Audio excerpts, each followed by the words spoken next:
All right, so number 20, if the price, or the wage, of bricklayers is $100 per day, how many bricklayers will be hired? And this is challenging at best, just because it's hard to see the answer.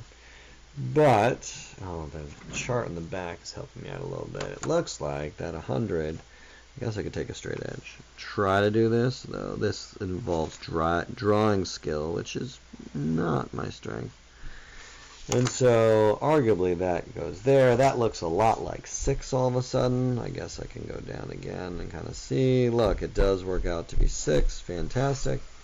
So anyway, as a result, like, if you're going to pay them, and this is, of course, all done by the premise that if the wage is 100, right? So then actually, if I can continue this line, that would be marginal factor cost. This downward sloping line is marginal revenue product, and we produce until marginal factor cost equals marginal revenue product.